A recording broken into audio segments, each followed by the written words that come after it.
नमस्कार किसान भाइयों। हर एक किसान कभी भी मिलता है मुझसे तो ये कहता है कि भाई तुम्हारा जो प्याज है इतनी सारी बीमारी के कारण जलेबी रोग आया था, बारिश बहुत हुई थी तो भी इतना इतना अच्छा और इतने सबसे बड़ा। और ये देखो जो प्याज है, अभी ये प्याज का कलर देखो तुम, ये जो प्याज है ये प्याज का कलर और ये इसका जो साइज है इतने सब एकदम अच्छी हो गया है। और जो जो पत्तियाँ रहती है ये पत्तियाँ कम से कम 10 है और ये सब ऐसी बड़ी बड़ी हो गई है। तो जो इसका जो कारण है ये सिर्फ एक चीज़ पर ध्यान देने से नहीं होता। मैं आपको आज इस वीडियो में ये बताने वाला हूँ कि मेरा जो प्याज है वो इतना अच्छा और इतने सब रोगों के बावजूद भी इतना सब अच्छा क्यों आता है। उसके लिए सिर्फ एक ही चीज़ पर ध्यान देने से नहीं होता है, हमें पूरा जो शुरुआत से अंत तक समग्र रूप से सब बातों पर हम ध्यान देंगे तभी ये सक्सेस हो सकता है। तो चलो शुरू करते हैं। तो सबसे पहले जो अपनी ज़मीन होंगी, जो सॉइल होंगी, वो जो सॉइल है वो स्ट्रांग होनी चाहिए। तो उसके लिए हम क्या क्या कर सकते हैं। तो सबसे पहले जो है, जो हम बार बार एक ही क्रॉप लेते हैं तो क्रॉप चेंज करने का, जब प्याज हो गया उसके बाद फिर चना लेने का, मक्का लेने की, कपास लेने का, यानी चेंज करने का, वो एक बात हो गई। और जो सबसे ज़रूरी जो बात है सॉइल के बारे में वो है उसका जो पीएच रहता है वो कम होना चाहिए, यानी न्यूट्रल होना चाहिए। वो जो 5.5 से 7.5 के बीच में होगा तभी जो अन्न द्रव्य जो ज़मीन में देते, सॉइल में डालते वो अपटेक होता है। तो उसके लिए गोबर की खाद बहुत अच्छी रहती है। गोबर की खाद हर एक को डालनी ही चाहिए। हम जो रासायनिक खाद है वो डालेंगे, अलग अलग जो दवाएं वो उसका छिड़काव करेंगे तो उससे काम होने वाला नहीं है। जो सूक्ष्म जीवाणु है उसको खाने के लिए और ज़मीन का जो स्ट्रांग है होने का जो कारण है उससे एक ही बात हम कर सकते हैं, वो है गोबर की खाद। वो उसके ऊपर सभी किसान भाइयों ध्यान देंगे तो तुम कौन सा ही क्रॉप लगाओ, प्याज लगाओ, चने लगाओ, कपास लगाओ, वो सबसे अच्छा होने वाला ही है। जो उसके बाद दूसरा जो पहलू आता है प्याज के बारे में, तो जो वो पहलू है वो सीड। हम ज़मीन भी अच्छी लेंगे, दवा भी डालेंगे, खाद भी डालेंगे, सब करेंगे, लेकिन जो सीड है हमारे मराठी में जो बोलते हैं कि शुद्ध बीजापोटी फळे रस आलो गोमटी, यानी सब चीज़ों पर आप ध्यान देंगे और सीड खराब लाएंगे, उसकी क्वालिटी अच्छी नहीं होंगी तो सब काम बेकार हो जाएगा। तो दूसरी जो चीज़ है वो सीड है, वो सीड अच्छी होनी चाहिए। हो सके तो आप, मैं जो घर पे भी सीड बनाता हूँ, आप जो अच्छी अच्छी प्याज है, ऐसी बड़ी बड़ी जो अच्छी प्याज है वो निकाल के आप घर पे भी उसका जो सीड है वो बना सकते हैं। नहीं तो जो कंपनी है तुम्हारे यहाँ, यानी सबके अलग अलग कंपनी चलती है, तो उसमें से जो अच्छी कंपनी है जिसका आपको अनुभव है, जिसके बारे में सब किसान भाइयों का अच्छा अनुभव रहा है, वो सीड हम ले सकते हैं। और जो तीसरा जो पहलू है वो है दवा। दवा के ऊपर कोई किसान मेरे जो जब मिलता है तो पहला प्रश्न पूछता है कि भाई कौन सी दवा मारी, ये ऐसा जो प्याज है इतना कम से कम ये जो पत्ती है 10 पत्तियाँ होनी चाहिए इसमें। वो भी देखो कितनी बड़ी है और कितना कलर है उसको, और उसका भी प्याज का कलर और पत्ती का कलर, यानी ये सब देख के सबको लगता है कि वो सिर्फ दवा का छिड़काव करने से होगा।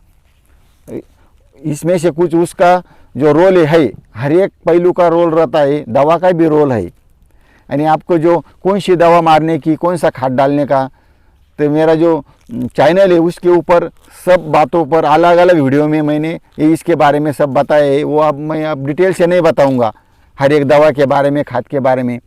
मैं आपको सिर्फ इतना ही बताने वाला हूँ कि कौन कौन सी चीज़ों पर हम ध्यान दे के ये जो बढ़िया उत्पादन है, बढ़िया यील्ड है, ये आ सकता है, इसके बारे में हम बताएंगे। ये आपको दवा के बारे में, खाद के बारे में ये डिटेल मालूमात लेने की हो तो चैनल पे सब वीडियो इसके बारे में मैंने अपलोड किए हुए, कृपया करके आप उसको देख सकते हैं। तो जो दवा है, दवा के बारे में और एक बात मैं आपके बताने वाला हूँ। किसान भाइयों का सबसे जो मेन समस्या है किसान भाई तो दवाएं अच्छी अच्छी मारते हैं, पैसा भी बहुत खर्च करते हैं, वो सब करते हैं, लेकिन वो समय पर हम नहीं कर सकते।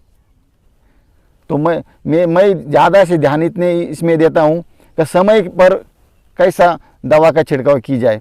सबसे अच्छा तो प्रिवेंटिव, यानी जब क्लाइमेट ख़राब हो गया, अभी मालूमात हो गई कि ये अभी इस क्लाइमेट के बाद ये रोग आने वाला है, ये डिसीज़ आने वाला है, तो उसके पहले हम कम आधा खर्चा करके भी वो जो आने वाला रोग है उसको हम ख़त्म कर सकते हैं।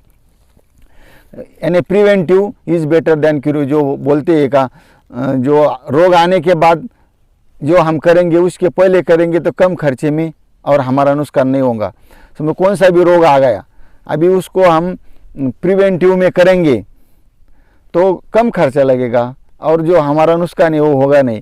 तो ज़्यादातर किसान भाई क्या करते हैं कि जब रोग आ गया वो 50% के ऊपर वो प्याज पर आ गया, उसके बाद क्या होता, जो दवा का खर्चा है, यानी जो भारी भारी जो दवा रहती है उसका जो प्राइस है वो ज़्यादा होता है। यानी खर्चा तो हो गया, लेकिन 50% जो प्याज खराब हो गई है, समझो जलेबी रोग है वो 50% आ गया, तो ज़्यादातर वो क्योर होता नहीं।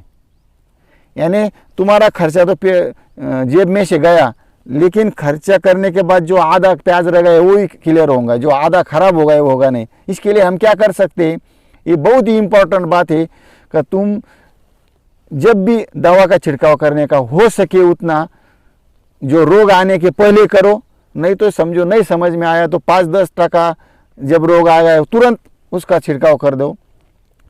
इसके तो क्या हो जाएगा कि हमारा जो पैसा खर्चा हो गया है उसका पूरेपूर फायदा हो जाएगा। अभी उसके बाद जो चौथी बात आती है खाद। अभी खाद के बारे में जो एग्रीकल्चर एक्सपर्ट रहते हैं वो जो रेकमेंड करते हैं, मैं उस तरह से इतना उस मात्रा में मैं खाद का प्रयोग नहीं करता हूँ। उन्होंने जो रेकमेंड की हुई जो खाद है एक्सपर्ट की, एग्रीकल्चर एक्सपर्ट की, उस तरह से मैं नहीं डालता हूँ। मैं कितना डालता हूँ अपने चैनल पे तो मैंने बताया हुआ है, ये डिटेल में नहीं बताऊँगा, लेकिन मैं कम से 25 या आधा ही उस खाद का प्रयोग करता हूँ। उन्होंने समझो 2 बैग डाली बोला है तो मैं 1 बैग भी डालता हूँ। क्यों? क्योंकि जो ज़्यादा खाद डालने से अपनी जो सॉइल है वो ख़राब हो जाती है और हमारा जो लागत का खर्चा है वो बहुत बढ़ जाता है, यानी लागत बहुत ऊपर जाती है और उसके बाद में जो हमारा उत्पादन होता है वो उसके मुकाबले कम आता है और हमारा जो सॉइल है वो भी ख़राब हो जाता है। तो हो सके मेरा जो सब इतना साल का जो अनुभव से मैं यही करने को देखता हूँ कि हो सके उतना कम खाद डाल के ज़्यादा उत्पादन कैसा किया जाए, उसके लिए क्रॉप चेंज करना वो सब है। गोबर का खाद डालता हूँ। तो खाद के बारे में क्या करने का, जो कम से कम खाद डालने का, और जो कैल्शियम नाइट्रेट बोल के आता है वो सल्फर और फास्फोरस के साथ, जो मैं जो मेन जो बात है खाद में वो आप बताऊंगा कि जो सल्फर रहता है और जो फास्फोरस रहता है उसके साथ कैल्शियम मत डालो, नहीं तो क्या हो जाएगा, तुम सब खाद एक साथ मिक्स करेंगे, नत्रस पुरस NPK सब मिक्स करेंगे और उसमें साथ कैल्शियम नाइट्रेट या जिंक ये डाल देंगे, तो क्या हो जाएगा, वो जो फास्फोरस रहता है वो एकदम ज़मीन में लॉक हो जाएगा। यानी तुम्हारा तो खर्चा हो गया लेकिन ये पौधे को कुछ मिलेगा नहीं। यानी इस तरह से जो जुजबी बातें रहती है कि किसके साथ क्या नहीं डालने का, वो थोड़ा ख्याल रख के करने का। यानी जो कैल्शियम नाइट्रेट है हो सके वो अलग डालने का, उसमें डालने का नहीं, क्योंकि जब ये पूरा जो खाद है वो ख़राब हो जाएगा, लॉक हो जाएगा, उसको ज़मीन वो मिलेगा नहीं ज़मीन में। इस तरह से खाद के बारे में ख्याल रखने का। और एक साथ पूरी खाद डालने के वजह से हम 2-3 इसमें डालेंगे, यानी 2-3 बार डालेंगे। एक साथ पूरा 100 kg डालने का है तो हम 50-50 kg 2 बार डालेंगे या 35-35 kg 3 बार डालेंगे। तो क्या हो जाएगा, वो जो उसका जो पीरियड रहता है, समझो इसका 90 दिन का पीरियड है, तो शुरू से लास्ट तक उसको एक धीरे धीरे सब खाद मिलती रहेंगी और उसका जो विकास है एक साथ हो जाएगा।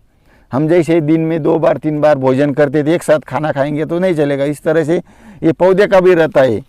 तो जो 5वीं बात है और सबसे इम्पोर्टेंट वो है सभी काम उचित समय पर करना। जो मैंने ये पूरे पीछे बताई हुई जो 4 बातें, ये सब आप हम सब करेंगे, सब किसान भाई करेंगे तो भी फ़ायदा नहीं होगा।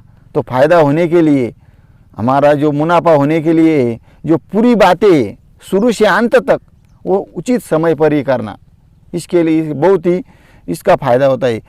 उचित समय पर नहीं करेंगे तो कौन सी भी चीज़ का फ़ायदा नहीं होगा।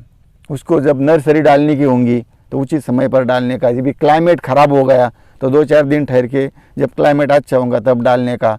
खादें, दवाएं, मैंने अब सब बातें आपको बोल दी। वो कौन सा भी काम उचित समय पर करो। लेकिन मुझसे कोई पूछेगा कि तुम्हारा जो सब ये जो प्याज का है या दूसरा कौन सा भी मैं क्रॉप लेता हूँ वही मैं 1 नंबर ही निकालता हूँ, तो उसका सीक्रेट क्या है, उसका गमक क्या है? मैं एक ही शब्द में बोलता हूँ कि सभी काम उचित समय पर करो। यानी इसको बहुत ही इम्पोर्टेंट है। आप उतना ही ख्याल में रखेंगे। मेरा बताने का जो उद्देश्य है, सिर्फ उसमें से तुम एक ही बात ख्याल में रखेंगे कि जो भी करेंगे हम उचित समय पर यानी करेंगे, यानी देर नहीं करेंगे, तो आप सबका काम हो जाएगा। और जो प्याज क्या है, कौन सी भी जो क्रॉप है 1 नंबर ही आएंगी। हमारे किसान भाई जो खर्चा करते हैं उसका पूरा फ़ायदा होगा और सभी का विकास होगा। सभी अच्छी तरह से सब क्रॉप ले सकेंगे। और उतना ही उद्देश्य मेरा है। जो बार बार बताते कि कौन सा दवा मार के अच्छा होगा, तो मेरे ख्याल में आया कि भाई एक बात बताएंगे तो उससे कुछ काम होगा नहीं।